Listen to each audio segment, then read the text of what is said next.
tukwaniriza olunaku olwaleero okubanga otwegasseko ku TV Africa oli mu program Perception ng'oli nange Grand Abbot Dawesti Zulu nga tusinzidde Makindye mu kizungu okutuusaako programu eno y'olunaku olwaleero era nga lunaku lwa kubiri mu Luganda luba lwa Walumbe era nga nnaku z'omwezi ziri 22 omwezi guno ogwa Gatonnya.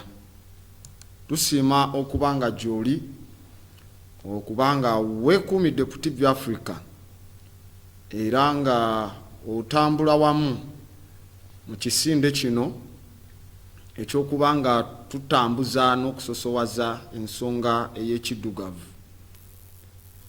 era nga ndi wa mukisa okubanga nfuna kadde nenjogerako eri obwongo bw'Abafirika bannange ku ebyo bye mbanzudde era ebyetaagisa okubanga tumanya ng'ate tutegeera okusukka buziba. Nga sinagenda munda mu topiki nja kusooka nkutegeke bulungi okusinziira nga jjo ku bye twasomyeko tugenda kuba twongerezaako tuvumbulirire ddala era nga kijja kunkola bulungi singa onaaba oyina this time Bible okumpi naawe tugenda soma ezo piece of papers tugenda zirevisitinga the piece of papers revisited jo twazikoze leero tugenda ziddamu kati tuziyingire ddala munda mu kitabo mwennyini olabe biki ebirimu munda ebyateekebwamu byobadde tomanyi ebibadde nga bivuddeyo ne bireeta okusiba wansi. Naye kantandike bwe nti omulabe akyasingira ddala eri omuntu bwe bwongo obutannafuna ttabaaza na kutegekebwa mu mbuguma ey'okubanga bwetoowolola ku mpingo ez'okubwongo mind cuffs.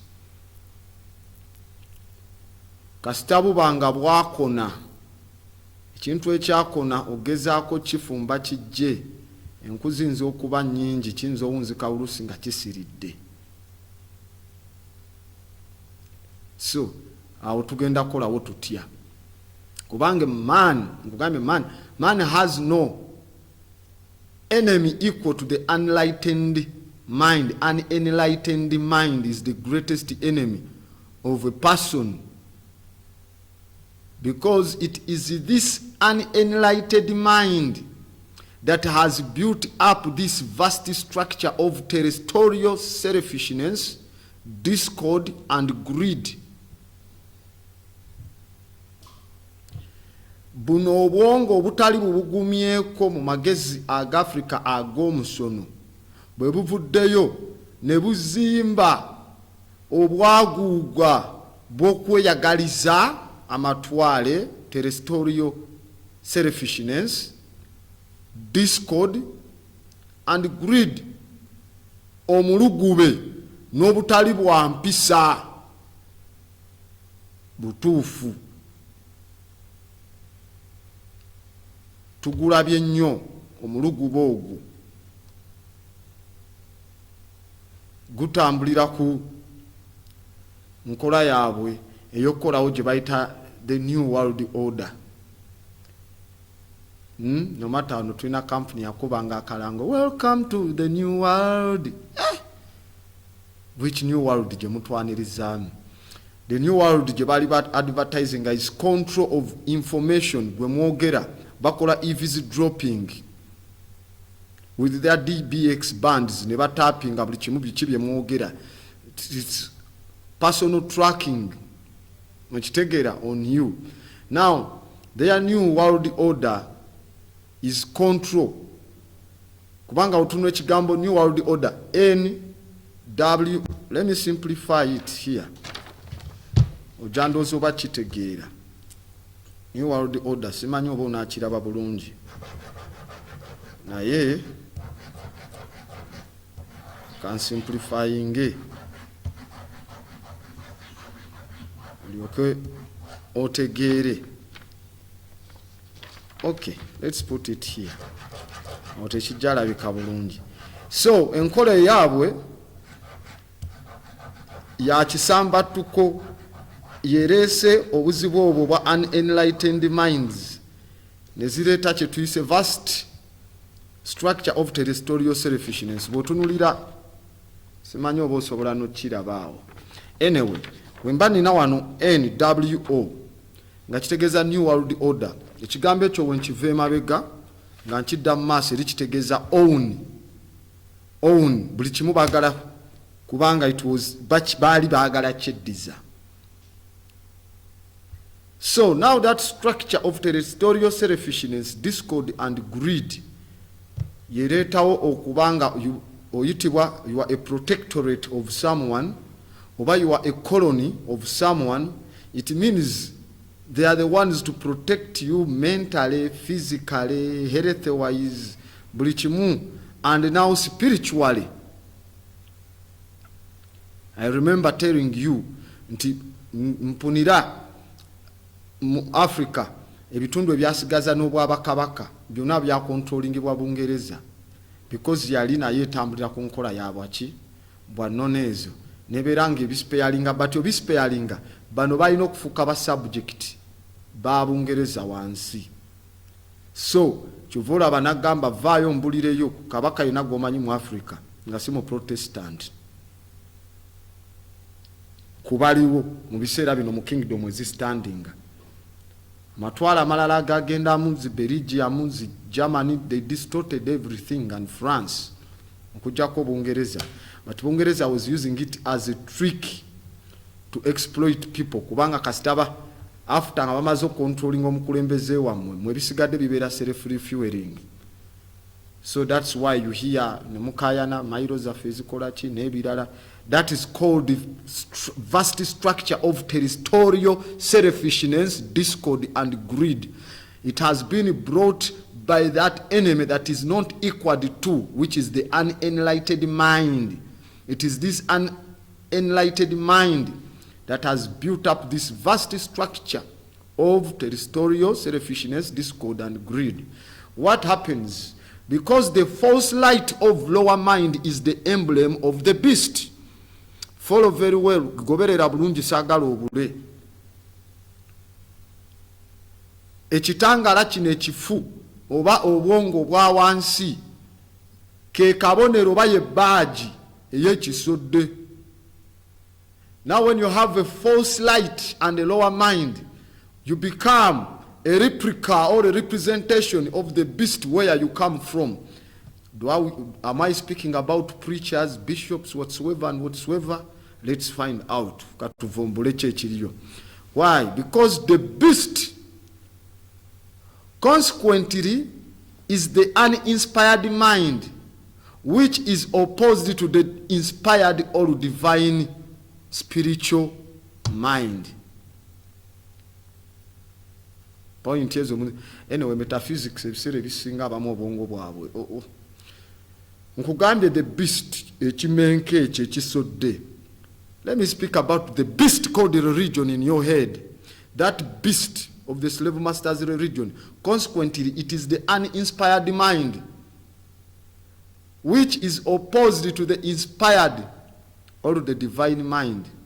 So you stay ngamuyina what we call spiritual counterfeit obufere w'omwoyo. Okay, all of them papers zetuli mu revisitinga ze dictating ensonga eno. Now what happens? This monster of the lower mind kino ekisodde eky'obwongo bwa wansi, this Leviathan. When I speak about Leviathan, tuba tetubuze abantu abamu abasinga. Okay, I said this beast oba kyetwandiise ekimenke eky'obwongo obwa wansi nenkiva nekiyita, you know when they say you are a levant,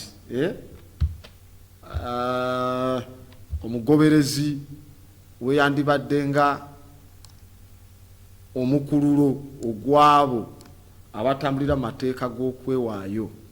But now if it's a Leviathan, kitegeeza it is a sea monster.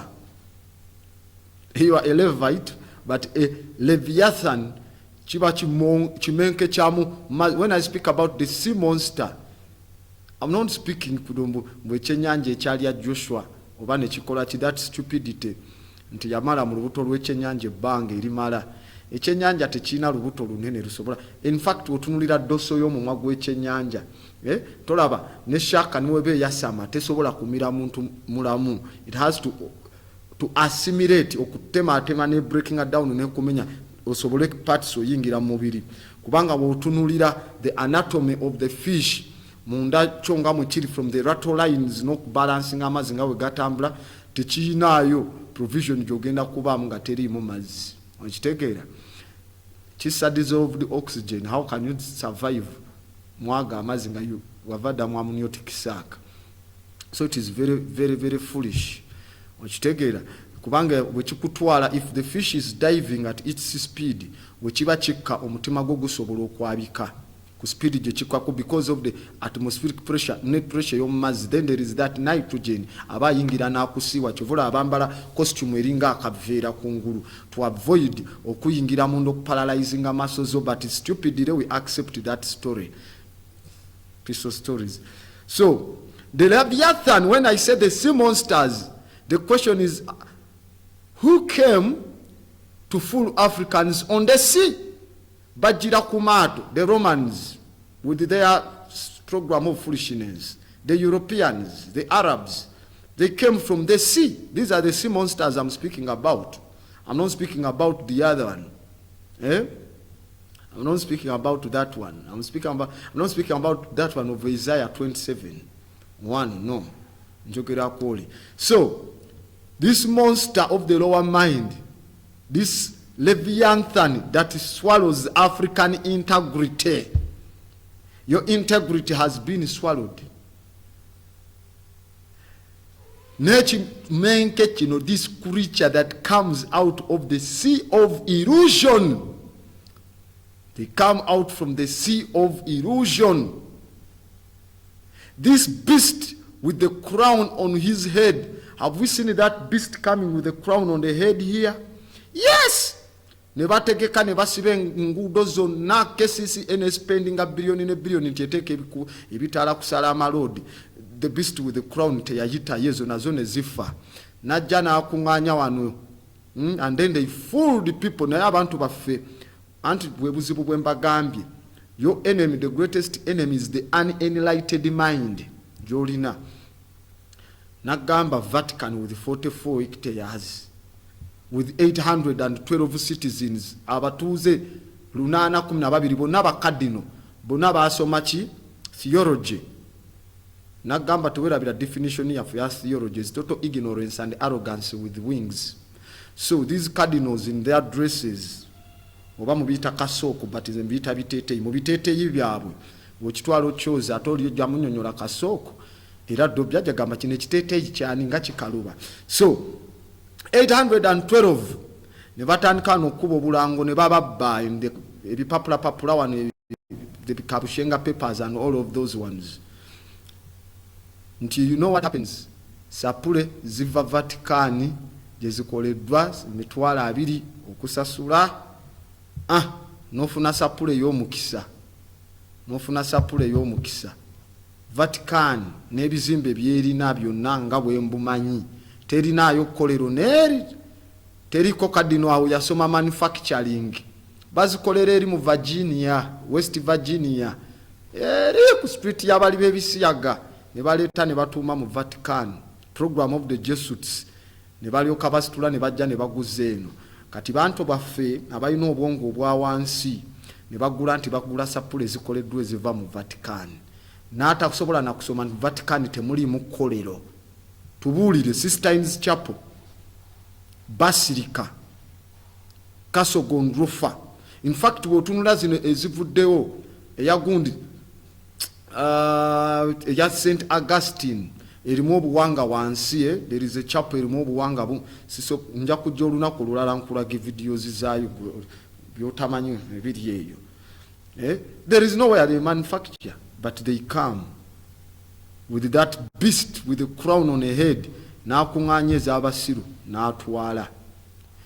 And then I feel very, very, very offended. Kinuma nnyo okuwulira nti Italy erimu wali Vatican ng'eggwanga ne Roma nga wayita Roman Catholic, ng'abantu bava mu Nigeria abakatuliki, bava mu Uganda, bava wa ne walala mu mawanga agamu ng'empeera ziganye, and then they want to go nti bagenda mu mawanga g'abazungu as immigrants.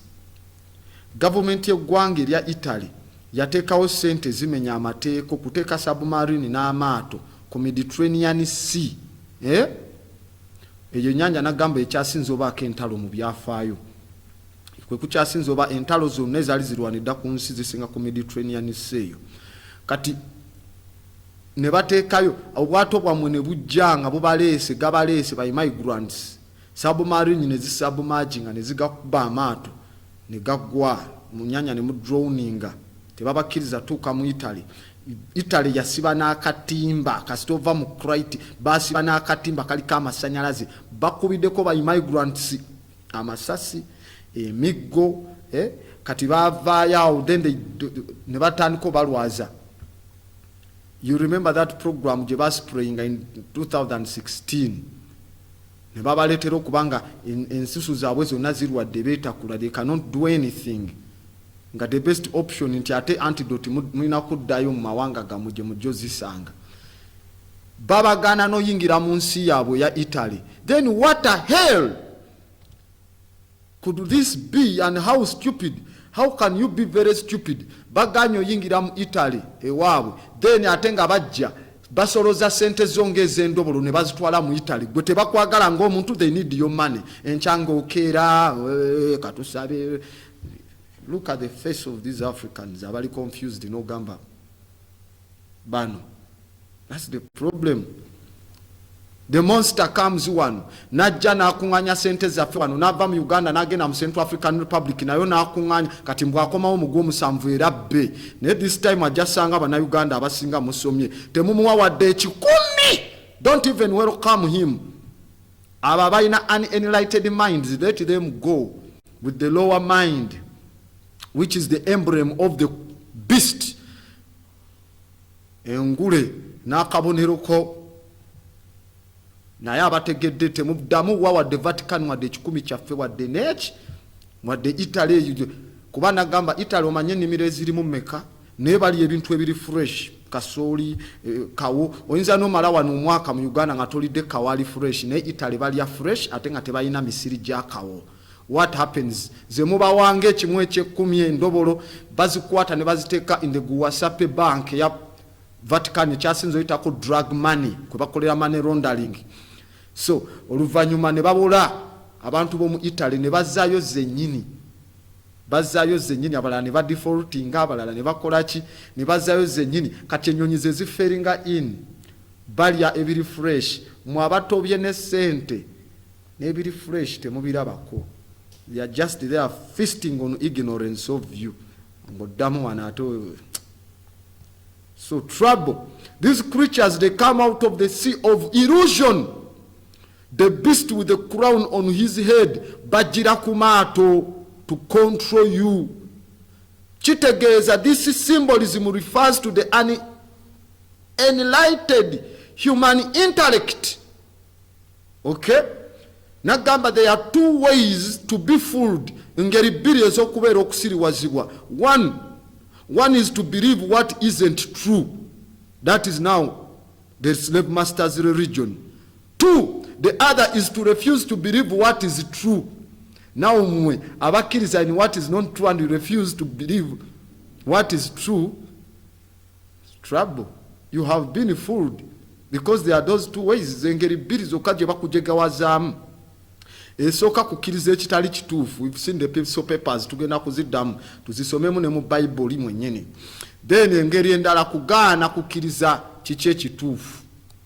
the epistles bakuwandikiramu bishalusi byonna bye bakola ne bajjologa ne bateekamu Bible ne beewandikamu ne famire zaabwe ne bawemulira namu naye ovaayo n'ogamba ekitabo ekitukuvu mwe baawemulira oli n'atandika n'okuwaana omwana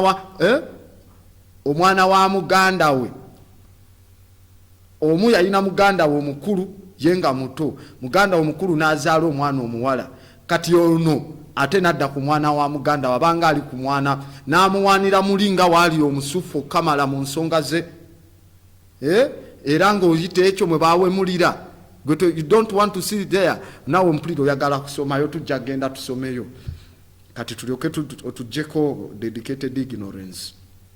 So those who will not reason are bigots or bigots. Those who cannot are fools, and those who dare not reason are slaves. Nabagamba, this applies to these piece of books and piece of papers. Tugamba omuntu awandikira abajega n'abatumbaavu abasirusiru ebiseera ebisinga ebitundu 10 ku 10 abamu mativu nti agenda funa audience nene. Do we get the point? Tugenda kubuuza ekibuuzo. The person who writes for fools is always sure of a large audience.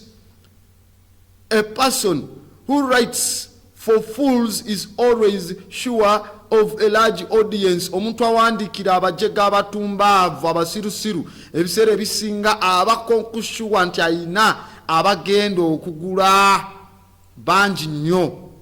Now look at somebody next to you and ask them, isn't the Bible the book that has sold more copies than any other book on the planet? Bible si ekitabo ekisinga kubanga kyekitunze kopi ennyingi ennyo ku nsi okusinga n'ebitabo byonna ebirala. Nti when they say yes, then you repeat it. The person who writes for fools is always sure of a large audience.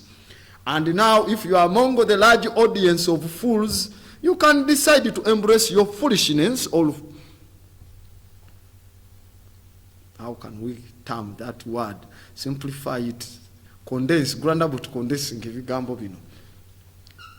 But anyway, that is the statement in Njigambye. Difference of opinion. How can we bring that one anyway? Let us katugezeko okwereflectinga, tugezeko okwevula okwesanga wa bwe tubeera. Okitegeera, the glitters may not be gold. Ebyo ebimasamasa binza obutaba zaabu, because and even wolves smile. N'emisege gisimayiringa giteekako aganyo naye nga giba gigenda kulya. And the fools will be led by promises to their deaths. Abatumbaavu n'abajega abagwagwa bakulemberwa ebisuubizo paka mu kufa kwabwe. Paka mu kufa kwabwe. Lwaki? Because the wise men profit more by fools than fools by wise men. Statement eyo bamugitegedde bulungi bakwano banga ab'emaganjo. Abantu bagambe wise men profit more by fools than fools by wise men. Aba bakujjukujju bafuna amagoba nga bagajje mu basiru, ate abasiru ne batafuna kantu konna nga bakajje mu bagezigezi. But now, let's see where your profits anyway. As we go into the subject, oba mu topic munda, tujja kuba tugenda mu kitabo, ojja kufuna verses zino sigenda kusomera nnyo Bible, naye njagala ozinootinge, olumala ozinootinga, ofuna obudde otuule otandike okusoma nga ggwe nga weebiri, otandike okusoma olabeyo tusigaze eddakiika ziri tulina essaawa emu n'eddakiika 23 njagala kusomeseza for 52 minutes ebintu bino tubenga tu verses ezisinga nga tuzimanyi. So it is going to be a lot of Bible work but with the history oba tugenda kwogera ku byafaayo byawe European history. Nagambye ne Joe, European history is fiction agreed upon. Story engeterere ezikiriziganyiziddwako mu bo. Jo twalabye nti abasajja bano baali beetaaga okuteekawo family, balina family yaabwe eyaba aristocrats abasukka mu 52 nga balina okuteekawo embeera y'okweddiza obwakabaka obwali bubalemye, nga tulaba ebitundu ebya West Asia nga birabika biganye, nga ba Herod abava mu lulyo olwa Alolius Piso nga balemeddwa okukkiriziganyizibwa oba n'abantu nga baganye okukkiriza enzikiriza yaabwe oba enfuga yaabwe eyali etambulira ku kubaggyako omusolo, okubafuula abaddu, okubatwala nga be bali ku ntikko bokka, era kubanga kwe baalyanga, kwe beeyagaliranga, kwe baajogeranga. Ekigenda okuwunzika nga bataddewo the Afro-Jewish system eringa ey'ensoma ey'enzikiriza nga tekkiriza mu kuwaayo musolo ku muntu atali mu nzikiriza, nga tekkiriza buddu, egamba buli muntu yazaalibwa ali free person. Ojjukira jo nkomyawo katini so that tusimbule mu maaso nti omuntu azaalibwa si muddu.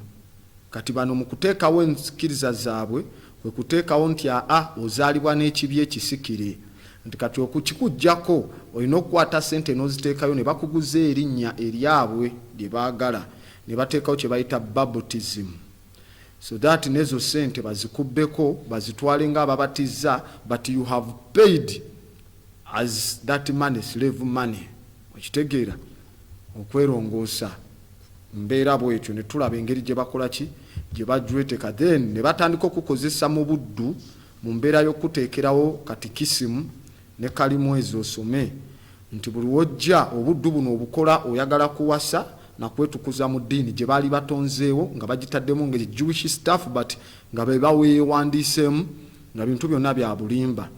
Kati ebiseera by'omala mu kalimu egyo omugigi obeera okolera bo, you were doing their work and that was slavery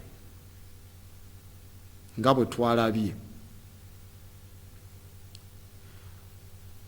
Tugenda kubalaba mu ndagaano empya engeri gye beewandiikamu n'amannya gaabwe. Now let's go to the book, Mr. Producer. Let's go to the book. Yes, that is the book. Tugenda kuba tusoma. Bagambye bapiso bawulira nti balina olukusa okukola enzikiriza empya ng'esinziira mu Judaism.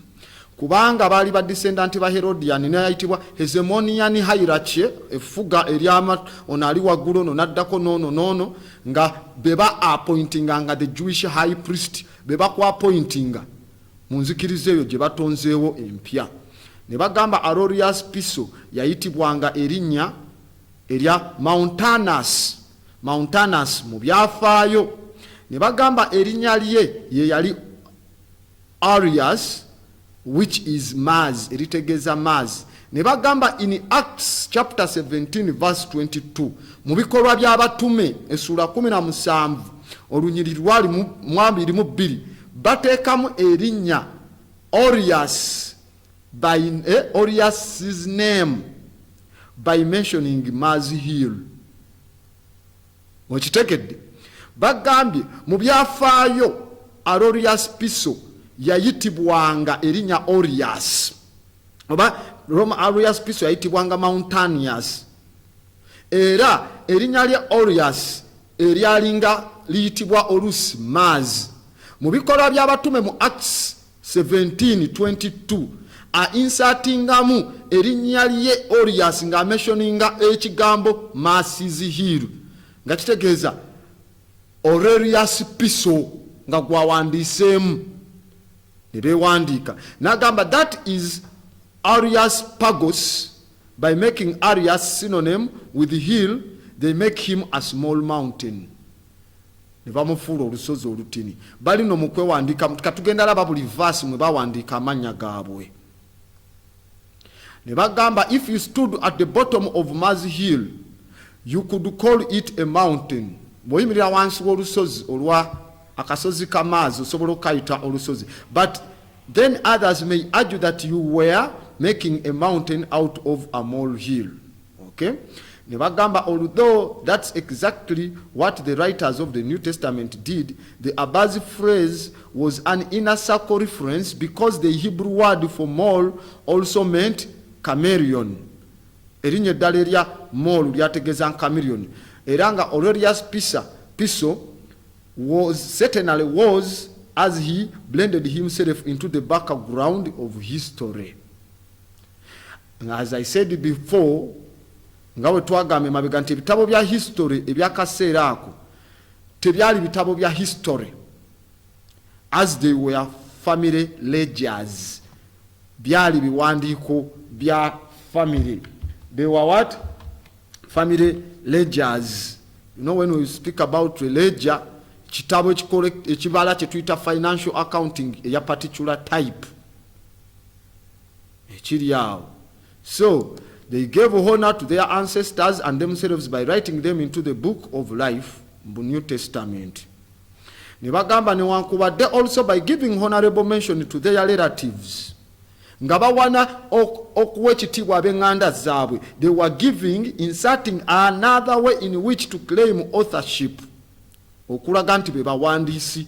It was one of the many ways that they used to copyright their work. Okulaga nti waka waabwe balinako copyright bayewandikangamu. Ne bagamba okuva ku olwo ba Herodians abaali aba Aurelius Piso's relatives yabawandiika mu byafaayo. Okay? Then katubalabe Herod the Great, King Herod was his Aurelius' great grandfather.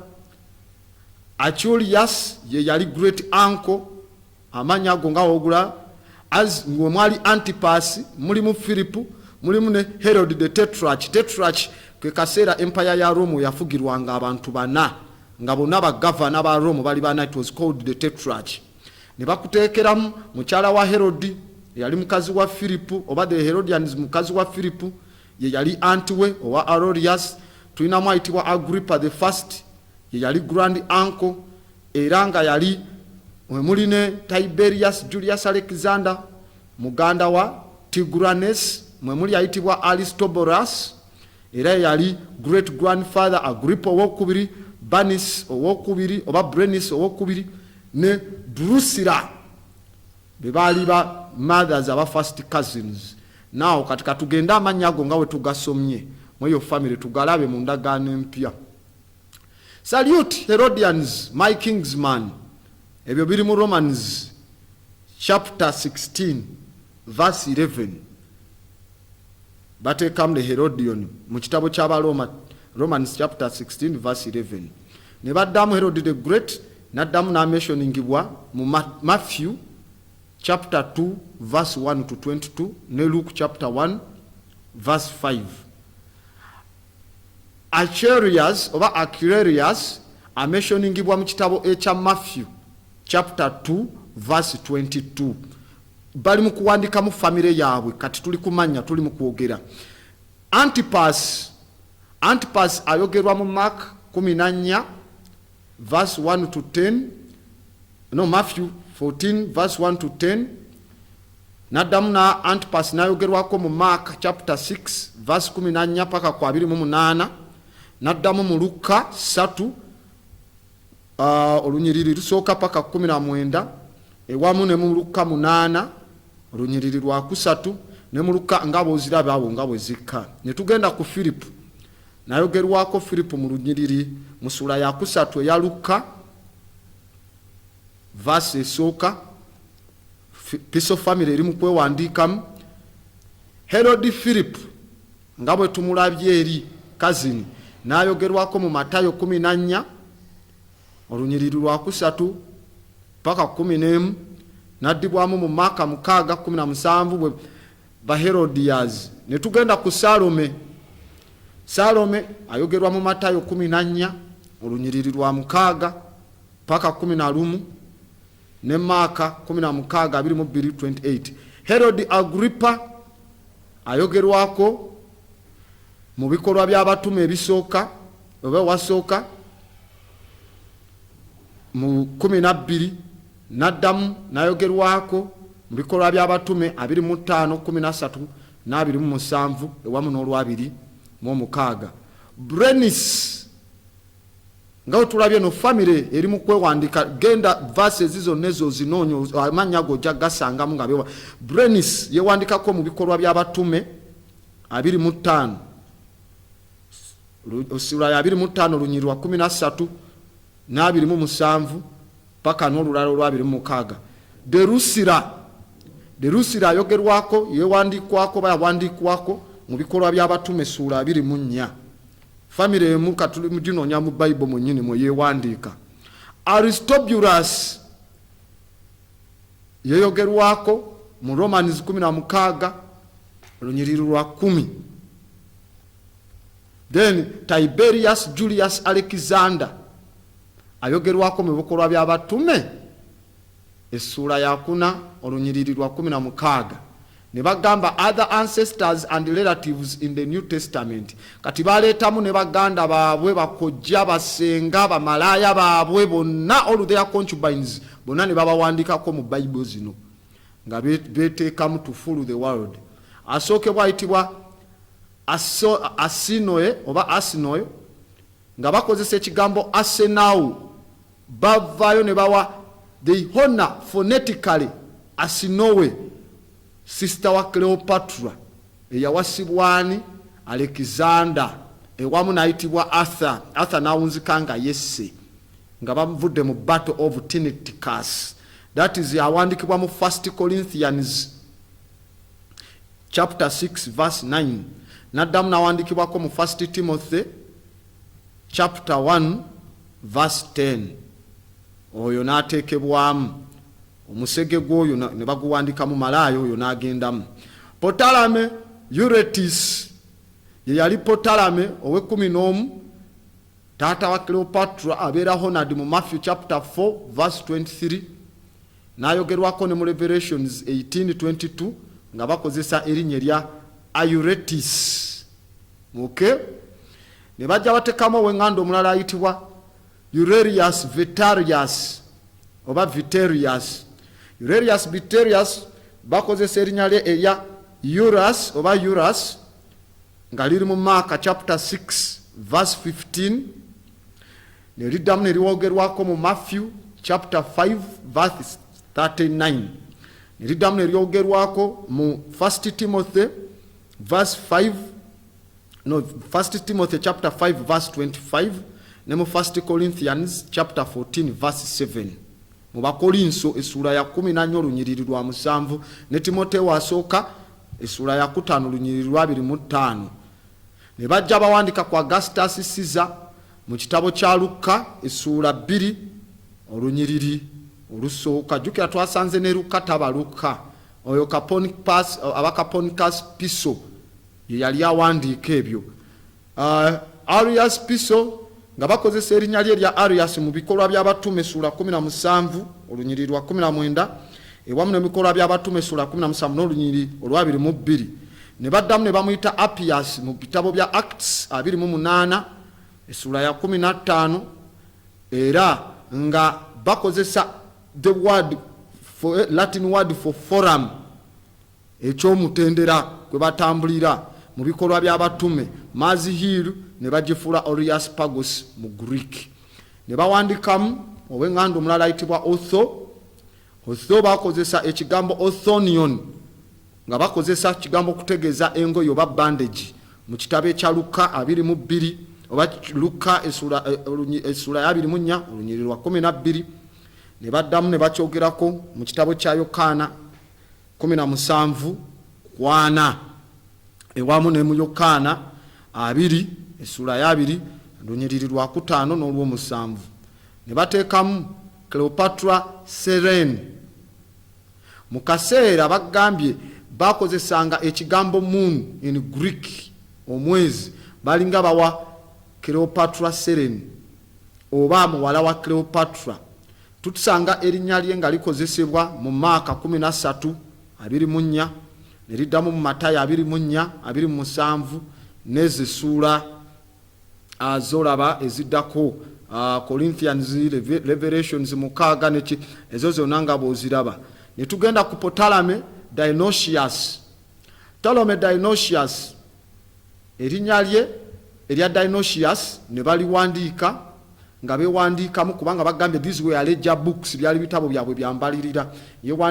Awandiikibwako mu bikolwa by'abatume, Acts chapter 17 verse 34. Ne bateekamu Ptolemy Lysanias nga bakozesa erinnya Lysanias mu Luke 3 verse 1. Bano bewandiikamu. Kati gwe byobadde omanyi nti bigambo bya Katonda, they never existed. Ebyo ebigambo, these are created by man, by your family. Claudius Caesar n'ayogerwako mu bikolwa by'abatume, Acts 11 verse 28. Ewamu n'addamu n'ayogerwako ne mu Acts ebikolwa by'abatume sura ya 18 lunyiriri lwa 2. Simanyi oba speed nyingi nnyo temuwandiika, naye muwandiike munootinge. Persius the poet ne bamuwandiikamu mu kitabo ky'Abaloma essula ya 16 lunyiriri lwa 12. Ne bamuyita Persis, ne basuula yu, ne bagisuula. Ne baleeta Boinonia Priscilla. Ono yali mukazi wa Aurelius Piso, aplesingibwa mu New Testament nga mukazi wa Aquila the Eagle mu kitabo kya Romans chapter 16 verse 3. Ne bagamba because she was married to Aurelius Piso, who was now like the eagle at the top of the Roman standard. At the top of the Roman standard. Aurelius Piso, who was now like the eagle at the top of the Roman standard. Also, 2 Timothy chapter 4 verse 19, they put the name Priscilla, etc. Livy, the writer, the family was related to Livy, mentioned in Levi as Levi in Luke 3:24-29 and Luke chapter 5 verse 27 and verse 29. They took down to Mark Antony. Mark Antony, Gunagambia committing a suicide. Mark Antonius, nebamwita Marcus Antonius.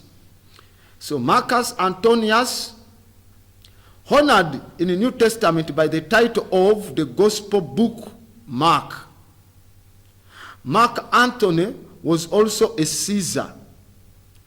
His mother was the sister of the grandfather Lucius Julius Caesar, as Julius Caesar, which makes him a second uncle of Julius Caesar. Cornelius Tacitus, as Cornelius, is written in the book of Acts, chapter 10, verse 1, verse 3, verse 7, verse 17, verse 21, verse 22, verse 24, verse 25, verse 30, and verse 40. Verse 31. That is Cornelius Tacitus. Same family yeri mu kwewandiikamu. Ne baleeta Dio Chrysostom, i.e. Trajan. By using the word Chrysos for short, they honor Otho's nephew. Bawachizibwe wa Otho ekitiibwa bakozesa erinnya Chrysos. Tomu ne bakajjako. Chrysos means gold, as does Flavius. Okay? It is used in Matthew 2:11 and all through the New Testament. Then we have Julius Caesar, Wansao, whom Julius Piso was named in these Piso papers. Julius Piso was named after, as Julius in the book of Acts 27, Acts chapter 27 verse 1 to 3. That is Julius Caesar. Mu bikolwa by'abatume essula 27 olunyiriri olusooka paka okudda wansi. Now Julius Flavian oba Julius Livilla. Now Julius Livilla is Caligula's sister. Ye sister wa Caligula. Awandike Caligula nagamba is one of the most stupid emperors aba Rome. Kubanga ainera muganda omulala gwe yawasa ayitibwa Agrippina nga teyanaba nga mazzi. Abasajja bayimirira ye yazimba Vatican eyo. Bagitova tujita Caligula temples. We walinga temple ya sadaka zaabwe era mukazi we oyo sister we abasajja beekamulanga ne bejjamu enkwaso spams ze yanaabanga nga bazigase n'amata. Very stupid. Era temple yeyo Vatican baberanga bwerere nga bujja tokwana omukazi akunyumidde ositula busituzi ngotwala mu kisenge nga weekolako. He is there in the Bible now. Julia Livilla awandikibwako mu Romans chapter 16 verse 7 ne bamuyita Julia. All whores emisege gyonna n'emiyaayu gyonna bagiteeka mu kitabo kino. It can't be a holy one. Ne tufuna Justus Piso. Justus Piso awandikibwako nga Justus mu bikolwa by'abatume mu chapter esooka verse ya 23 ne verse oba chapter ye 18 verse ya 7 nawandikibwamu ne Colossians chapter 4 verse 11.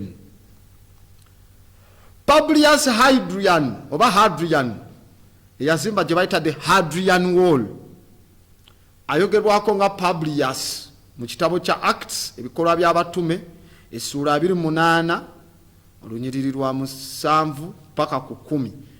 Ekisinga okuneewuunyisa muno mwe babalokolera mu bitabo bwe biti. Antiochus Sota omuva ekigambo soteriology meaning the study of salvation. Antonius Sota muzzukulu wa Olorius Piso. Sota kitegeeza savior. Era lwaki Olorius Piso ebiseera ebisinga bamuyita savior. Yazanyawo wali eri twakirabye jonga Kristo. Ne bagamba whenever they mention Antioch they allude to their ancestors of the Antiochian dynasty. Antiochian dynasty because Antioch was founded by Seleucus Nectar who named it after his father Antiochus. Netugenda wansi ku Jason oyo naye jajja waabwe their ancestor awandikibwako mu Acts chapter 17 verse 5 verse 6 7 and 9. Again in Romans chapter 16 verse 22. Nkugambye akatabo konna kajjudde family emu. Ne mubaamu ayitibwa Rufus Cornelius. Rufus Cornelius bagambye aliki first husband owa Claudia Phoebe Pompeia Polatina jo twamulabye omukyalo oyo mu bifaananyi.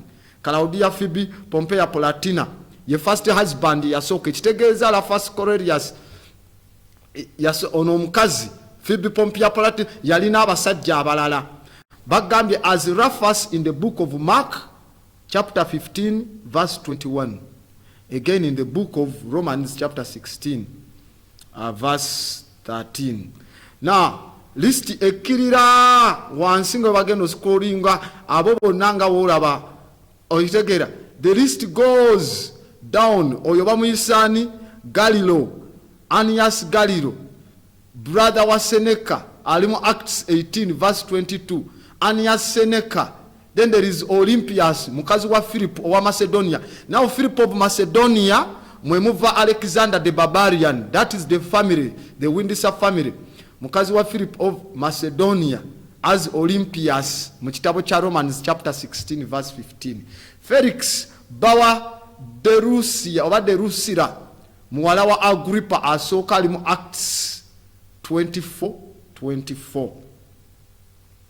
Ovid nga wandikibwanga Obed mu kitabo kya Matthew chapter 1 verse 5 ne baddamu ne bamuwandikanga Jobed mu kitabo kya Luke chapter 3 verse 23 era wano bagambye here Aurelius jokes about writing Job as Josephus.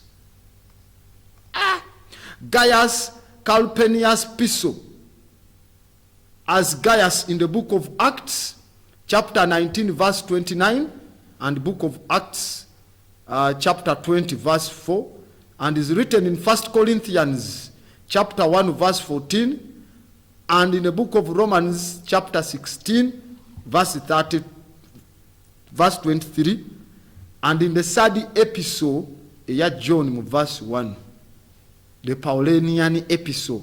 Pirune bamuandikako ngani Secundus the Younger mu bitabo bya Acts 20 verse 4. Lucius Calpurnius Piso nawandikibwako nga Lucius mu bikolwa by'abatume verse 13 over chapter 13 verse 1 ne mu Romans chapter 16 verse 21.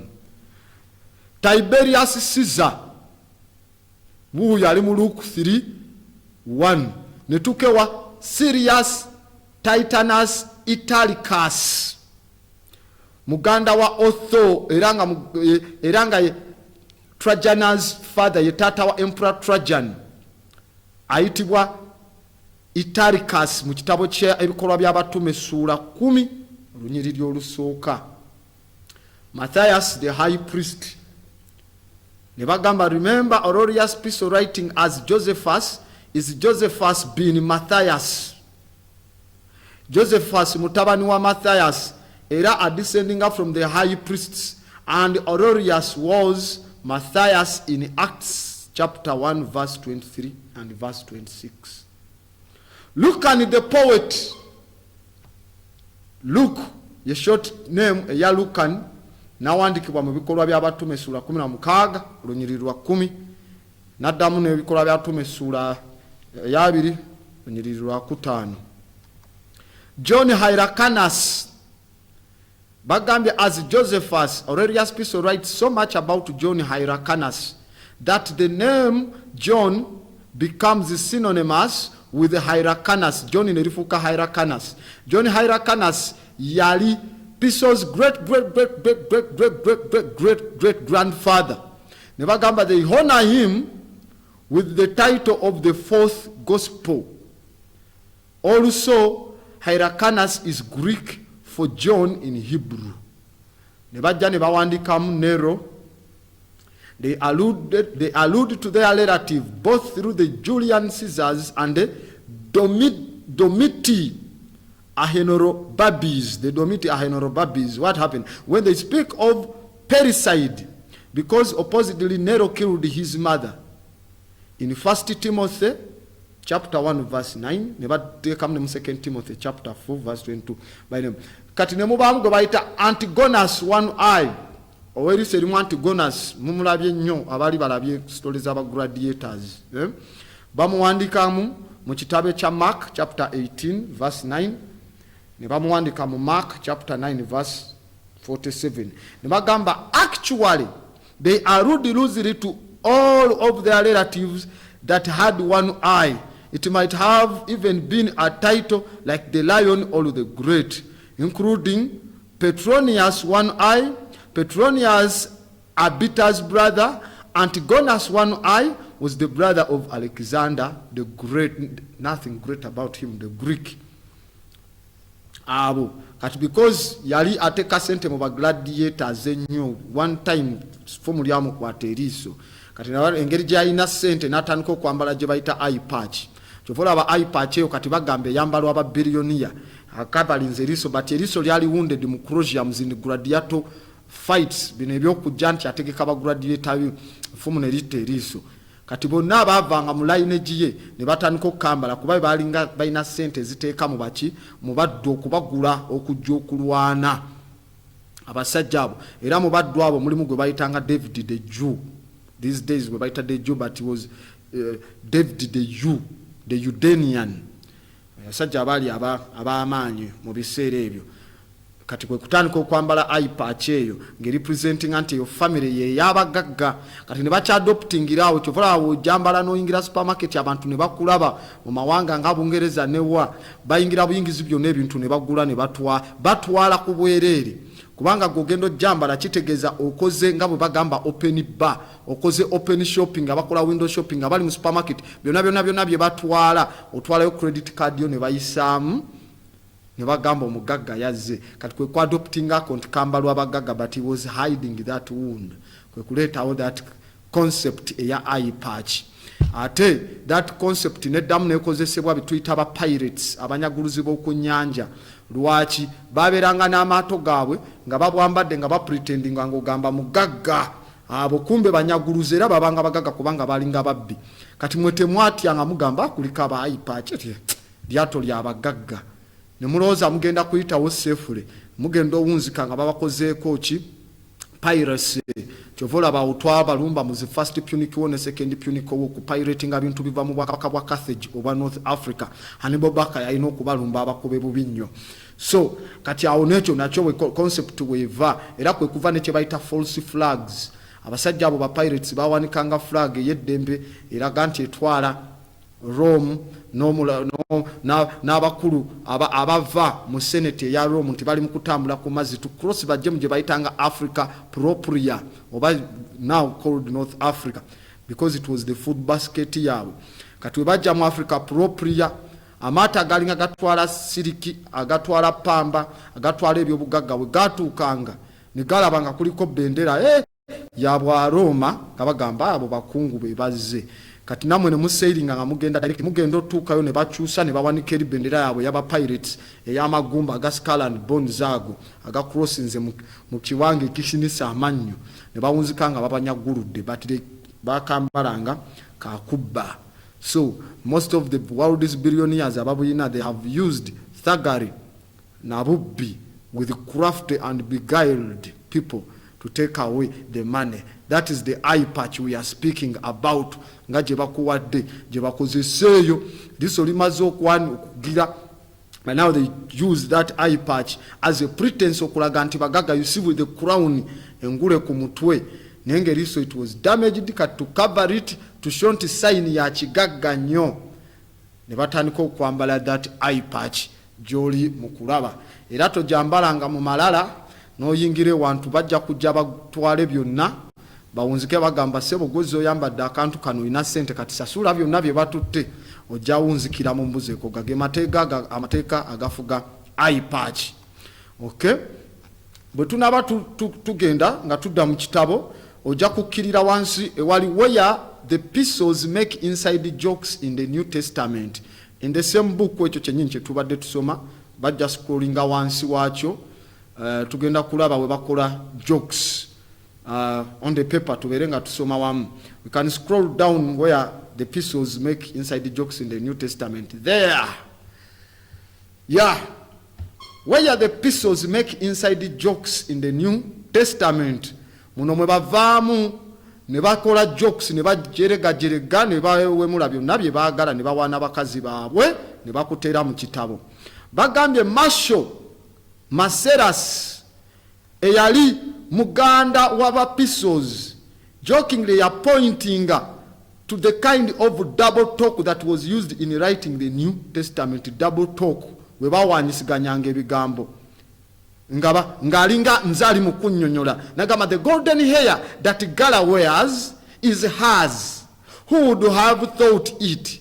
She wears this hers, and true she speaks, for I knew where she bought it. Ne bateeka mu ndagaano bagamba the writers about testament empya were busy writing in their own kind of wit. Ne baddamu ne bawandiika mu bikolwa era by'abatume wansi. I found an altar with this inscription: to the unknown God whom ye ignorantly worship. It is him that I declare unto you. Eri Katonda gwe mutamanyi gwe musinza mu butamanya era yoyo yennyini gwe nangirira eri mmwe mu musinze ali kubajjajjabe ba Piso kapon pass Piso mu kitabo kya Book of Acts 17 23 ngero omusumba avaayo abalimba tamanyi who was writing this ngali agamba mukama avaayo n'ayogera shame upon you naddamu n'agamba and indeed in the time of ignorance God Caesar in bracket winked. That is in the book of Acts chapter 17 verse 30. Tegera nibagamba only when one knows that the New Testament is a mass, only when one knows that the New Testament is a mass of mixed things written by the various Epistle family members, is one able to make out the many inside jokes placed in the New Testament by that very same family. Nebagamba bakulaga biche byo bebateekamu mu family. Nebagamba if the first fruit is holy, the lamp is also holy. Ogirabye okwoti bwansi nga tumazaawo bakulaza okulaga jokes ze bateekamu. Joke endala eri awo wansi eri mu Romans chapter 11 verse 16. Bagamba nti ekibala ekisooka we kiba kiri holy kitegeeza ne tabaaza eri holy. Even the lamp is holy. Now, nebagamba, since these writers of the New Testament were descendants of the deliverers of the first fruit, Judaism, they felt that they had the right to make a new religion if they felt like it. In this joke, Procarius Piso refers to the New Testament as the lamp. Endagaano empya gy'agamba nti ye lamp weba enkadde mugamba eri hole kati naffe empya gye tuyiza mpya nga kitegeeza ki furama lamp, a mass of mixed things. Nebagamba upon this rock Peter I shall build my church. Ku lwazi luno oluyitibwa Peter nja kuzimba church yange. Era nikiwandikibwa mu kitabo ekya Matthew chapter 16 verse 18. Nebagamba rock is Petros. Petros tegeza rock oba Peter. Nebagamba the next verse Jesus sees, who is called Aurelius Piso, gives the key to heaven to Saint Peter. Nebaja Pirine the younger. What does he do?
Taala zitaaga okujjamu okuzaamu. So nga tuyongera ogenda maaso tubadde tulaba wansi awo batugamba Pirune the young, Pirune omuto yayamba Aurelius Piso okuwandika Luke ne Acts. Ne bakugamba newankubadde kubanga abantu bano they were not holy or religious, but rather they were, because they were not holy men or religious, but rather bali ba belligerents or baba braggarts, aba bragginga. They ridiculed the Jewish rubbish as they dare in these books and make inside jokes. era ne bagamba many of what are called inconsistencies are actually inside jokes zosangamu. Joke endala eri wano bw'otunulira ekitabo kya Matthew chapter 1 verse 17 kitegeeza nti waliwo generations 42 okutuuka ku ya Jesus Christ, wabula balistinga generation 41 zokka. Gwe genda kotandiko zibala bubazi. Matthew chapter 1 verse 17 egamba there are 42 generations eza Jesus mwava okudda Heri granddaughter 1 okuddayo paka ku Adam, naye bw'ozibala there are only 41. Eyana mu 2 yalagawa. Ne bagamba tujja kulaba piso numbers 41 ne 42. Ne baddamu ne bagamba the tree of life mu Hebrew oba mu Aramaica Genesis afuuka the book of life. In the anti-Semitic New Testament book of Revelations, mu Revelations 22:19 ne baddamu ne mu Philippians 4 sura ya 3 ne bagamba Jesus shall save, and thou shalt call his name Jesus, because he shall save people from their sins. Ne bagamba New Testament yali originally written mu Greek, except for the logia yandibadde eyabwe. Nagamba this pan is aimed at the Jewish because Jesus is Hebrew, in Hebrews Joshua or Yoshia here, which means save all. Ne bagamba ekitegeeza so Matthew chapter 1 verse 21 reads, and thou shalt call his name shall save, because he shall save people from their sin. Otegede statement kyegambye nti kubanga erinnya Yoshua Jesus mu Hebrew tegeeza Yoshua oba Yoshia, ekitegeeza shall save kitegeeza Matthew chapter 1 verse 21 esoma and thou shall call his name shall save, because he shall save people from their sins. Taina linnya the name is shall save. Ne bagamba and thou shall call his name shall save, because he shall save people from their sin. Nga temuli mulinnya kubanga Joshua ne Yoshua kitegeeza shall save, which is Jesus' phrase in Hebrew. Kati there is no name there.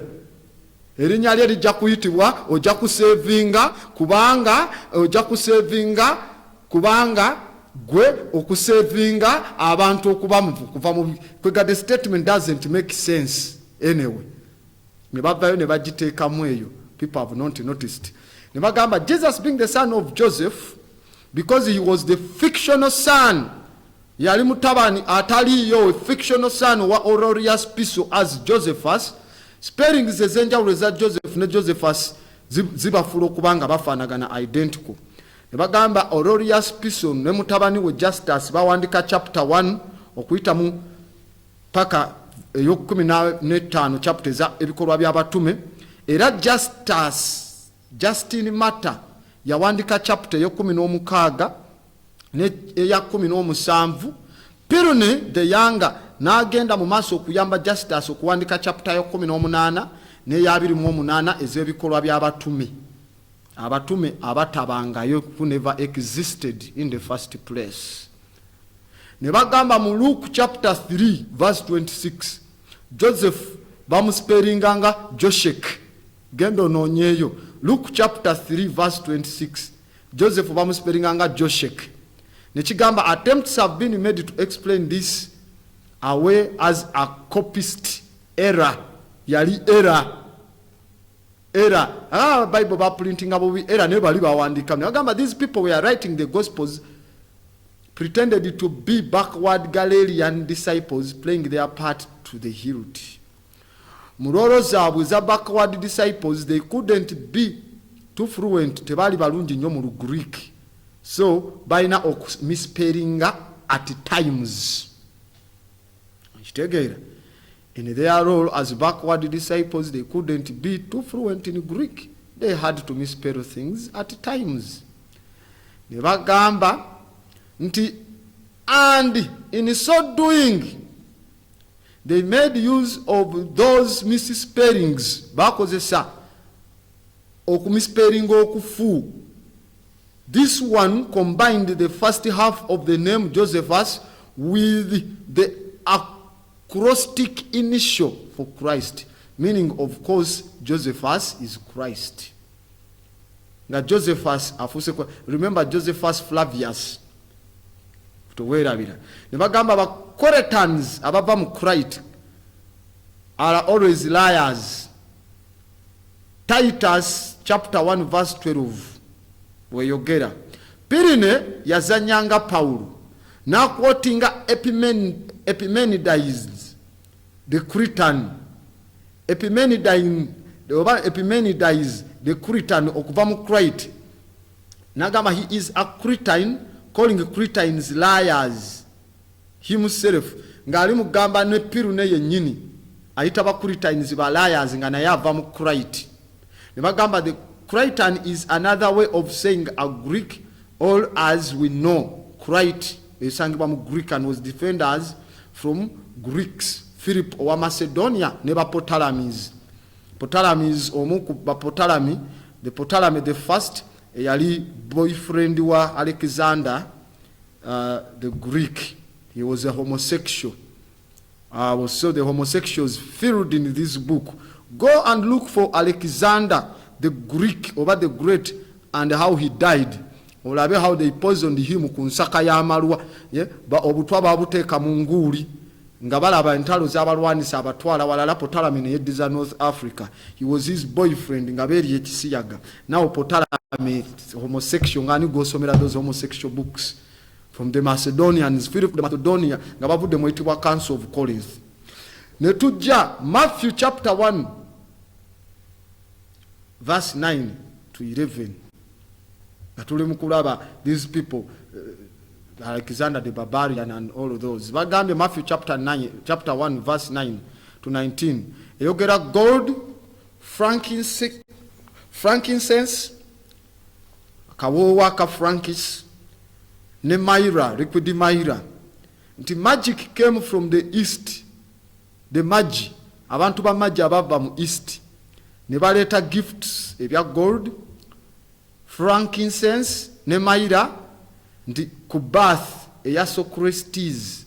Bwe tutunulira Socrates oba Socrates musajja mu bawandiisi b'ebitabo mu ba Greece oba ba Greeks abatwalibwanga ba philosophers. Mu mwaka gwe yazaalibwa mu mwaka gwa 469 BCE, before the common era. Gye tulimu, it doesn't mean before Christ's existence, because he never existed. Before the common era, mu mwaka gwa 469 we yazaalibwa Socrates, bamuleetera ebyobugagga nga gold, frankincense ne myrrh. Kati we babireeta ne bagamba the magi brought it to Jesus mu Matthew chapter 1 verse 19. Just boogera ku Socrates gwe bawandiise eri mu bitabo, not Jesus at all. Genda onoonye the birth of Socrates in 469 BC, olabe bye bamuleetera. Then you will blow your mind. You just know olabe nga we bafuulinze ensi. Ne tukka wansi batugambye we are revisiting the piece of papers. Bagambye Arorius wanted it known that he was not less than Socrates. Arorius yali agala balaga nti yes tali wansi wa Socrates, wadde muwananya Socrates mu ba Greek, nange Arorius piso mutuuka. Ne bagamba guess who also makes note of this? Luciana eke Marcus Aurelius, Piso's great grandson. Avayo n'akola atya mu Romans chapter 16 verse 1 agamba salute Herodion my kinsman. That's right, a Roman salute to the Herodian hierarchy, their kinsman. King Herod was Aurelius Piso's great-great-grandfather. Okay? Nebagamba, but of you, even the hairs of your head are all numbered. Na ye salute njiweri gwe tulabanga ne enviri ku mutwe gwe zibalibwa bubalibwa. Akyogera mu Matthew chapter 10 verse 30. Aurelius Piso yali ajokinga nga akozesa his number systems ey'okubala. Then ate nga kyetuliko gwaliko gwa saluting omukulu kigeza aba mukadde nnyo atakyalina nanviri ku mutwe. Ne bagamba also note that jokingly we find the phrases daily bread. Ekigambo daily bread omugaati oba ekyokulya kya buli lunaku mu Josephus mu kitabo kye kitibwa Antiquities of the Jews. Antiquity, that is volume 8 mu Leyobo ey'ekikumi mu ataano. Leyobo would be page kwezo plates kwe bawandiikanga mu kitabo ekyakozesa Daily Bread. Ne bagamba it was Aurelius Piso Josephus that also wrote the Lord's Prayer that we find in Matthew chapter 6 verse 11. Mujimanye yo Lord's Prayer, our Father who was in heaven, who is at in heaven, yawandikibwa Aurelius Piso. Ne bakuwa Jesus' many titles. Purutach yali Aurelius Piso, era he was a Roman emperor Trajan. Ne mubamu affirming Aurelius Piso right to use Hercules title by saying Alexander the Great was a descendant of Hercules, Purutach and Alexander. Kwezo titles bagamba these titles are wetuka ku titles ezikka wansi zebamuwa.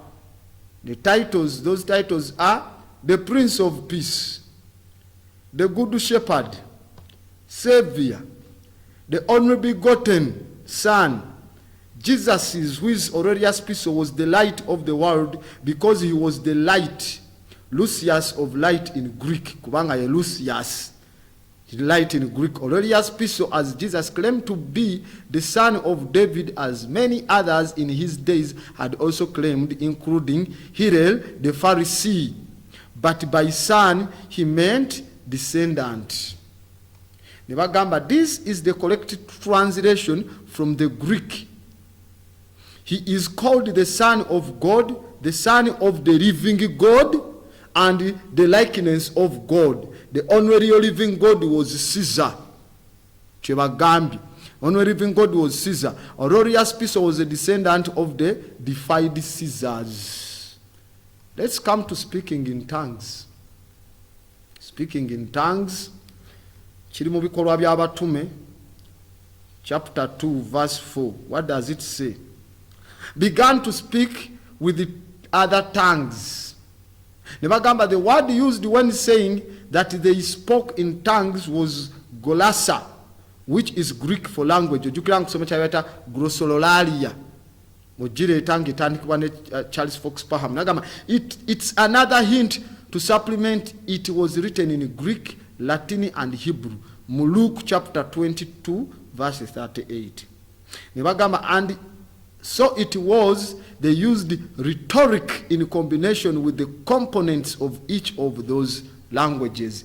Nga kitegeza bakozesanga bakombininga Greek, Latin ne Hebrew. Ennimi ze bagattagatanga okwewandikamu bakozesa Greek, Latin ne Hebrew. Si kwogera mu nnimi okwo kwa glossolalia okwa Fox Parham okwa babashiko yandere boroboro. These guys were meaning Greek, Latin and Hebrew. Nonya mu Luke 23:38. Okay? Nebagamba curious Jesus. They interchanged the words that they use when they say Lord. Bachuse ebigambo bye bakozesa bagamba Lord. Sometimes nga bakozesa despots. But mostly nga bakozesa kye tuyita curie oba curious, meaning not only Lord but also curious, strange or mysterious. Wamanyi tamanyikidwa kiriawo. Nebagamba, this is a big hint at what they were doing, especially when mentioned in conjunction with the statements such as the mysteries of the Gospels. Mystery obutamanyikibwa bwa njiri zino. Bali bategeza mysterious, tekimanyikidwa tekiriyo. It is curious. Nebagamba, they take Latin word curia and then turn it into masculine form in Greek to get curious. Ne bakifuula ekiriki masculine ne kiva nti kikyali feminine, it becomes a male one. Ne bagamba Julius Piso hints at what they were doing in Revelations. Abyogera biki bye baali bakola mu Revelations 18:8. Agamba, for strongly curious is the God that judges the heart. Bye baali bali mu kwogerako abyogerako mu Revelations 18:8. Engeri gye babitondawo ebyobujweteke n'obulimba bo be bamanyi bye baali boogerako.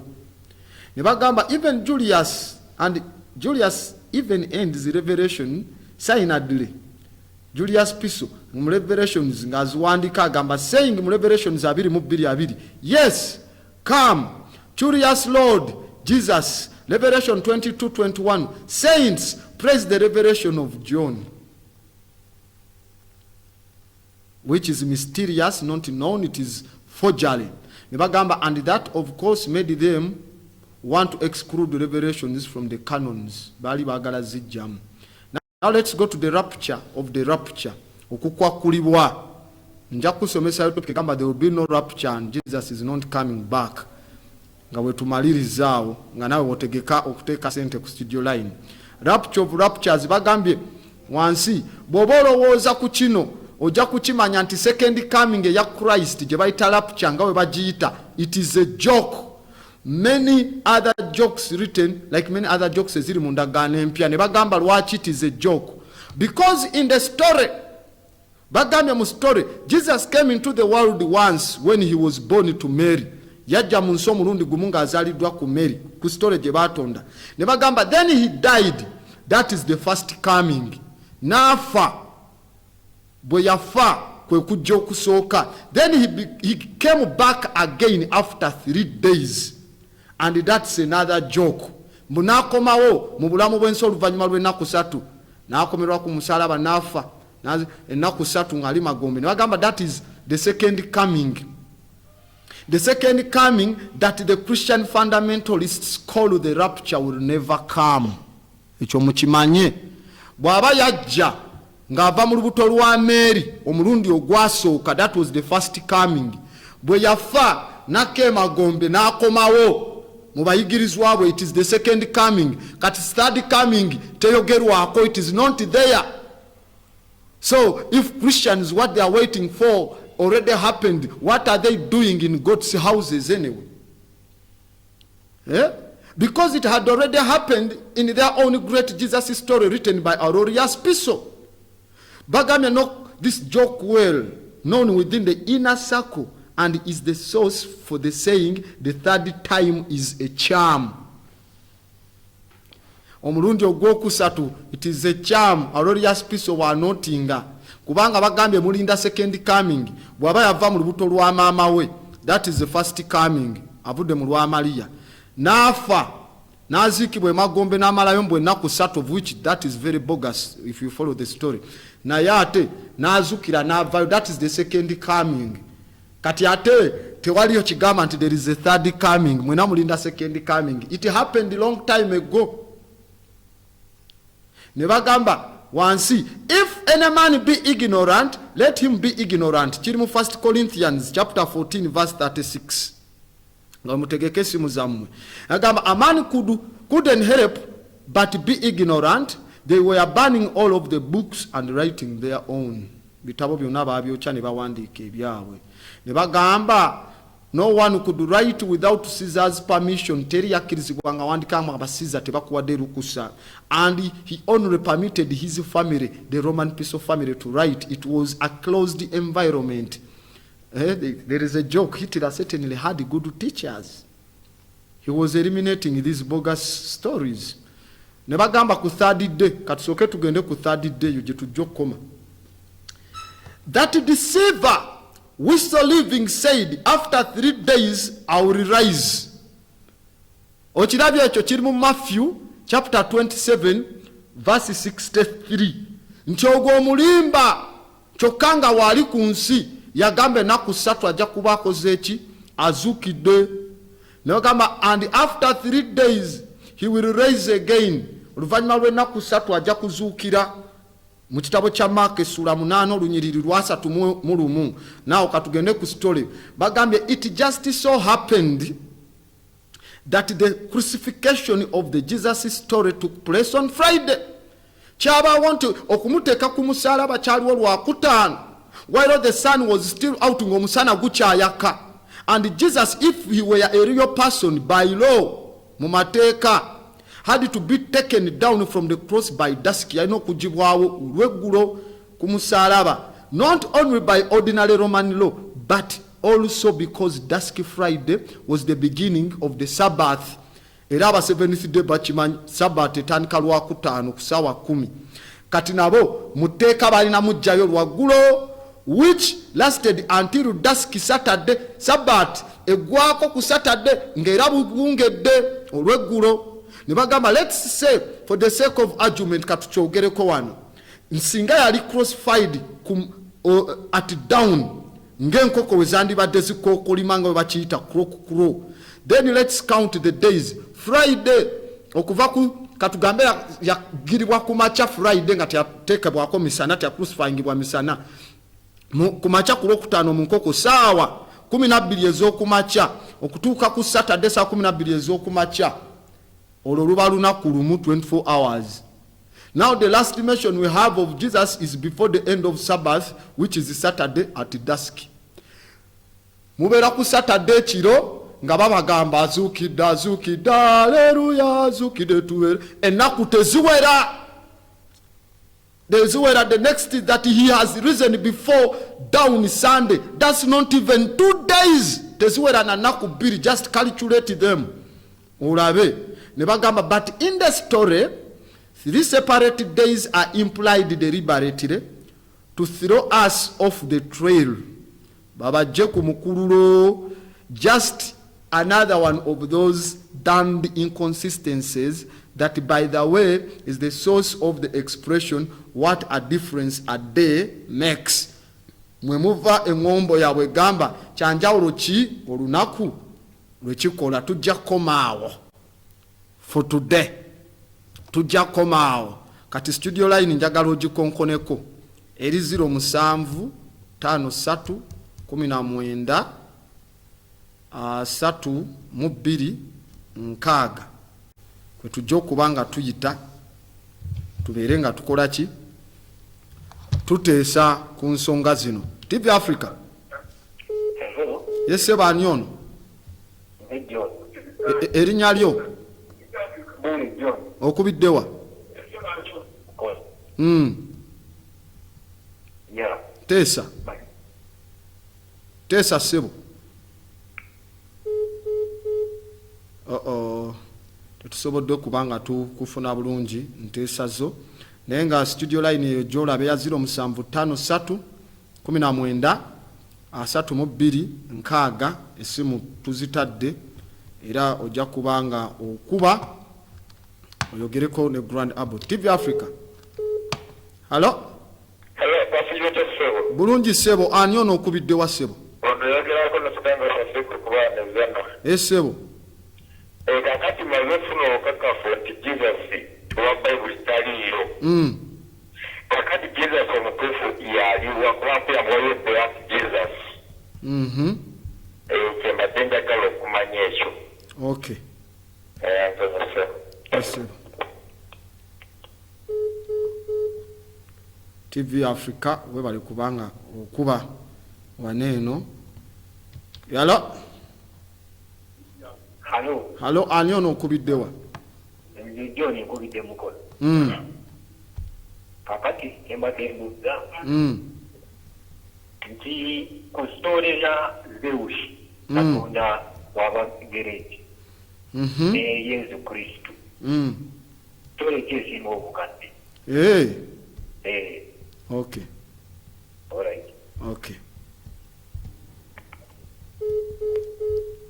Tujja kuba tukutegeeza ku nsonga eyo, naye nga studio line mukube eri open ku lunaku lweruti tubeere nga twogerezeganya. TV Africa.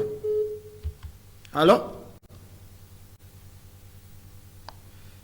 Tetusobodde kubanga tukufuna. Tulabe ono. TV Africa. Halo, bakuyita ani ssebo okubiddewa? Mbirapita Frank kubite kyanja. Erinnya lye ery'ekiddugavu gwani? Frank. Mustafa. Yes, ssebo. Kati mbuuza, if you don't believe in Jesus, kati go believe mu Katonda oba tukkiriza mu Katonda? Okay.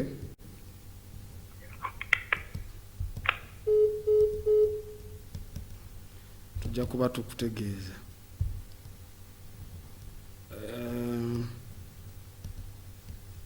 Mukuba amasimu gammwe tujja kuba tukutegeeza. TV Africa. Halo? Halo? Hello? Hello, ani ono okubidde wa ssebo? Ani? Mugana wange netwakawo ani erinnya lyo gwani okubiddewa? Ssebo mukulu Semanda. Kakati olwokugamba nti ezo stories sintuufu eziri mu Bible, lwaki enkola ya New World Order eya Nimrod ate kati ekiro ebisinga byonna bigenda bituukirira?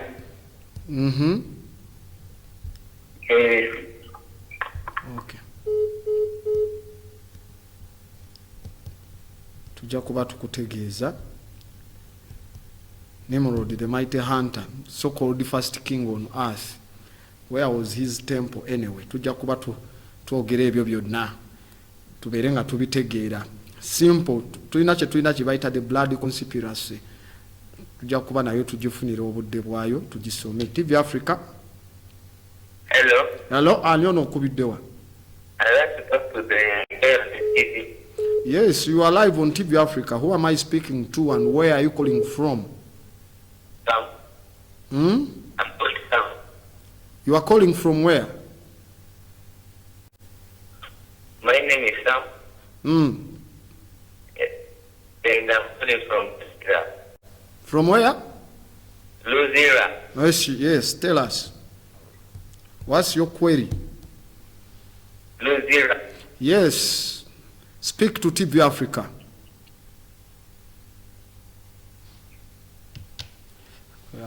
TV Africa, hello? Ali ani ono okubiddewa? Ssebo mukulu Kaggwa. Naye ekituufu kubanga ani yatonda ensi kwe tuli. Kyembadde mbuuza kuba ndaba eggulu ndaba n'ensi kwe tuli. Ani yabitonda kuba Katonda kayinza. Kintu ekyange. Okay.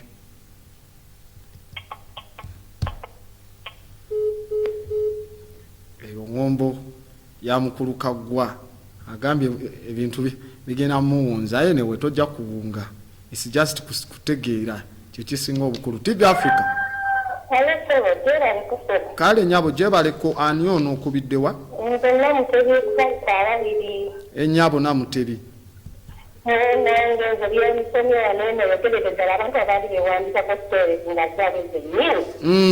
Kubanga osome mu Matthew 18 kanyiriri ka munda bagamba wano Bible gamba and if your eye makes you lose your faith.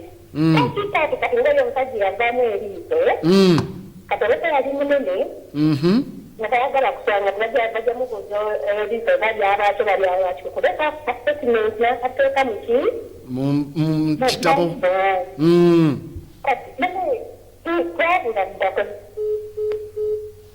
Okay. Nyumirwa nnyo omuntu kasita akola homework we ng'abadde asomayo. Tusoma bwakonayo esobola okuba nga tulaba yes nsonga ezo ze bateekayo mpola mpola. Those are the scripts z'oli mu kulabaawo ku how the ledger books zaabwe mwe bawandiikanga to begin to falsify the world. TV Africa. Yes, kyembadde mbuuza. Ani onera? Ani? Joni. Ssebo. Kyembadde mbuuza ekirala. Nti Sphinx of Giza. The Giza Sphinx.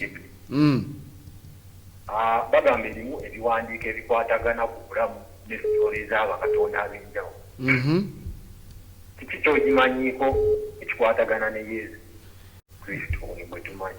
Njimanyi bulungi nnyo n'ogisoma yonna yonna nja kuba nkutegeeza.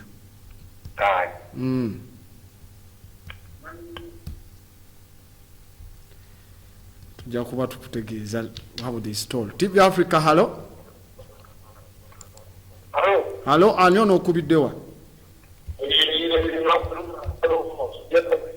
Ssebo. Gyebaleko ssebo.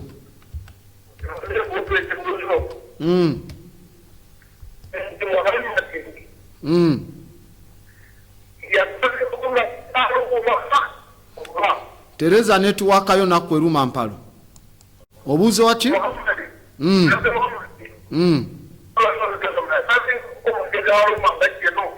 Ya ngachi je. Okay. Okay. Tujja kuba tukutegeeza ku nsonga ezo. Ensonga eyo nayo yetaagira ddala obudde. Tubeere nga nayo tugituulirira nayo tujja zigendangako stories zino emu ku emu. Nothing will be left unturned. Those are the families images z'olaba ezaafuulinga ensi. TV Africa, hello? Esebo nawe webale kubanga kooli gwani? Katumbe wa Kiseka. Esebo mukulu Katumba. Esebo. Wana bagamba sima Katonda yamanya nga tanazaalibwa. Bajja nga mambo Kasanda tegenda omusole kyagamba batamanyi neetaaga. Abatamanyi bye weetaaga, his head got them full obutajjukira. Tamanyi lwaki mbanyi omuganzi Mukama mpati.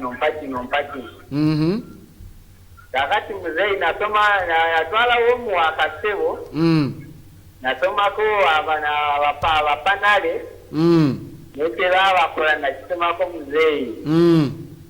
Gaba conviction abagamba bajajja bamwe batayi. Nakubuuza ngenda nsomesa abantu naye ategeera. Awungirawo. Ategeera ng'awunga naye nga bajja terera mpola. Jategezeeyo bategedde enzikiriza entuufu eyaffe nenge gyetubeerawo. Webale kuweereza muzeeyi. Webale kubanga kuuli Katumba ewa Kiseka. Kale nekano naye document ndi wano ndi muginoonyaako kuba webisale mbadde nga asiriko nga ndibozikiri. Naye nga nayo ndi muginoonya ndabe nga ndisina bufuulu. Kale tewali buzibu. Kale. Ashe.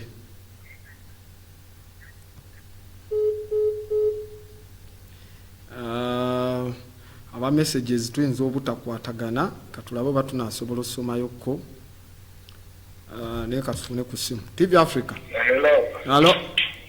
Omukulu Granda Botije baliko. Esebo gye baliko gwani okubiddewa. Ono njuki kazinga. Esebo mukulu njuki. Mpeereza tugisiima.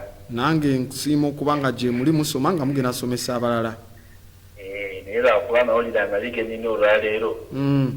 Programu ebadde etandika bwetyo amasinyaze ne gagenda.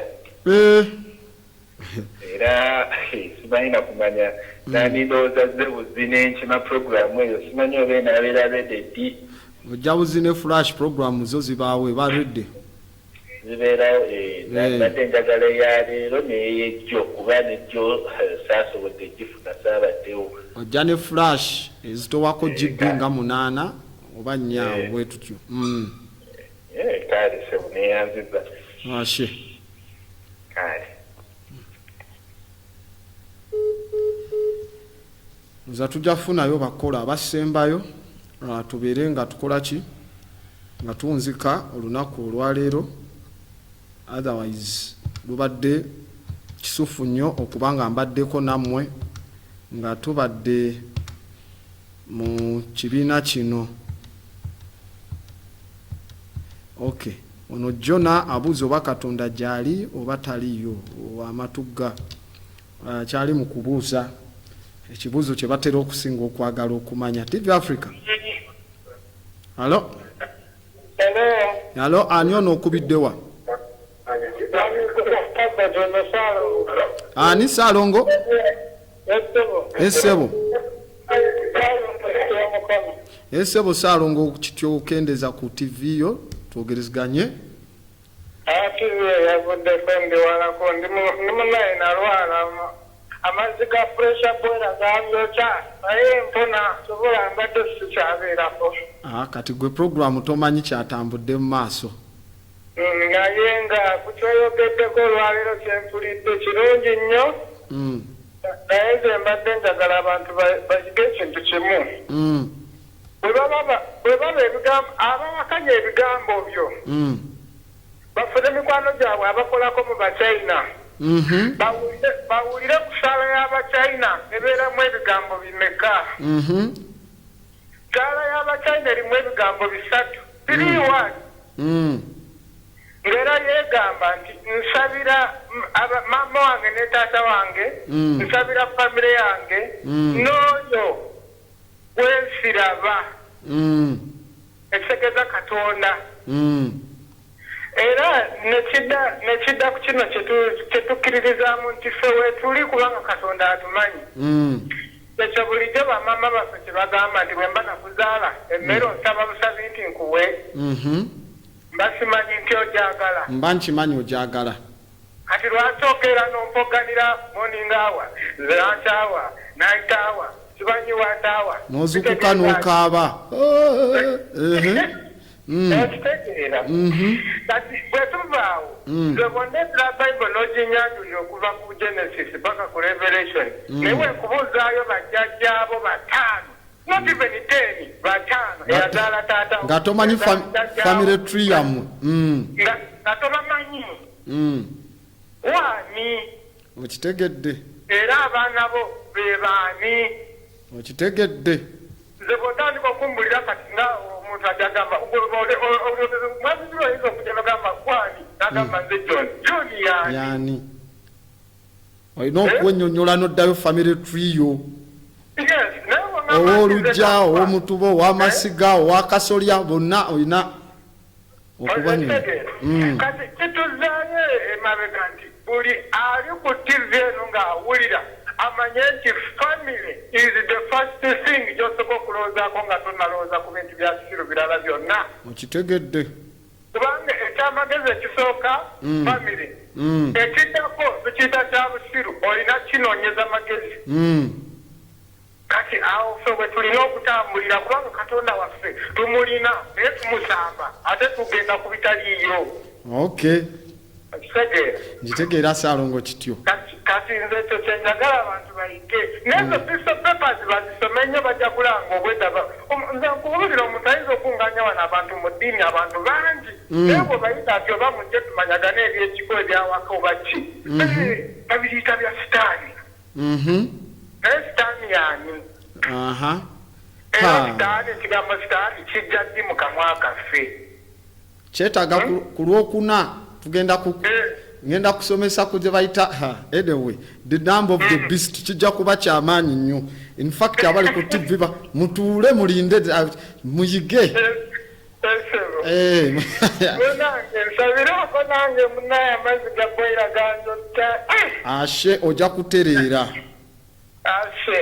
Ashe ajja kuba atereera. Katusomewo message ate kati asindiseko olumiba kasisobola kukubira munange okujjako ngo sisobola kukubira okujjako gwe ngo okubye eyange studio line erabikayo egaddwawo ku nsonga ezo zetuze tubuuza. Shafiki ezana kati bwe tuba tulabye ng'otugambye oyo Yesu oyo taliiwo oyo batugamba the black Jesus yani. Naddayo nenkusomesa emabega nga tusoma the 16 crucified saviors. Simanyi lwaki mwerabira nnyo lecture zange obanga wa missing eri simanyi twagikola lwali lunaku lwali lwakutaano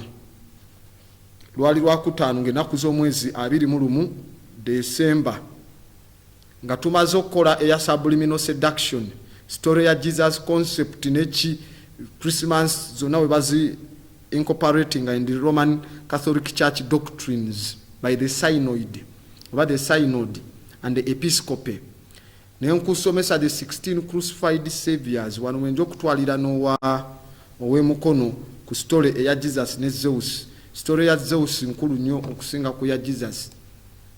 Ya Jesus ojo ordainga to ordain it ojiwa church command wansi wa Constantine, Emperor Constantine nga mazokola council eya Nicaea mu mwaka gwa 325 AD. That's when we get the story, because we tulaba story ngeya Zeus. This is in Greek mythology. We see n'abaana balina abangi omwali Arias, Hera, Hiba, Hercules, Hermes, Perseus, Lydia, bantu abo bwe batyo. Ne tulaba wabo yabeeranga ku Mountain Olympus. The story predates a soccer story ya Jesus by over 300 years, 300 to 400 years. In fact, note that tusome ekitabo ekya Herodotus ekiyitibwa The 12 Gods by Herodotus, tujja kuba tukitegera olabe how the story yaliwo before the story of Jesus, because the story of Jesus was forgery nga bwe tulabye. So it is stolen from the most ancient story eya Horus oba Osiris. Now that would be the true black Jesus gwe bogerako. This is the story of Horus. Kyovula bwe bagibbamu mu Revelation bakulaga kala zaafaanana, ebigere bya bronze, ayina wuleni hair, ayina amaaso ge galinga red ng'omuliro ogwaka. Those are components oba characteristics of black folks mu nsonga ezo. Musasa woba tokkiriza mu Yesu okkiriza mu Katonda. There is no any fool in Africa ayinza okugamba he doesn't believe in the existence of a supreme God. Kubanga we gave the concept to the world, yes, Kepra Ra. I don't believe in the God of the Bible, I believe in Ra, Kepra. Amen, Ra. The African deity who knows me, resembling Ganze, who can communicate to me, Nemanya, not through a foolish past told someone where Jenny could downloading. So I don't believe in the Jesus concept, but monotheism, yalete mukulu aitibwa Akhenaton. Okay? Olina apayo nagamba kagwani yatonda ensi n'eggulu. Nja kusomesa the evolutionary theory olabe ebintu we byatandika. Evolutionary ne nazisomesako wano nga tusoma ne mulangira kisikwa how we twa originating from the fish okuva mu yitibwa the pianka oba the pakaya ne tugenda ku Tiktarik ne tugenda mu yitibwa Cambrian explosion ya 450 million years back. Emabegawo lwakuba munaite mu followinga. Atubuza Giza Sphinx inscriptions zeriko tezikwata ku Yesu. Kubanga yazimbibwa Tutmos asooka Tutmos owokuna yazimba Pharaoh Tutmos yazimba Giza Sphinx era n'ateekako empandika eyitibwa the Dream's Tale STELE. Era nga inscriptions eziriko ziri ku Mighty Horus n'abalala, not anything about Jesus but forged stories stolen. They got those stories, stole them, and they wrote themselves in there okubeera nga bewandiikako. Ani atubuziza semanda ku nsonga za Nimrod, ebintu bya New World Order tulaba biringa implemented ate watch story. The story bagikola, the Bible, they made the story for control. Era if they made it for control, it means they still follow the manual. That is what Vatican is following. It is a concept of the Roman Empire and the European entities to control. So their program of foolishness has to proceed. Paka wona bitegera and you cease living Eurocentric and you become an African. Zino story tezija kuddamu kutambula kubeewuubirako. Then you begin to be a master of your own destiny. For the greatest good of African people and Africa for the Africans, black power. Ashe. Wherever you go,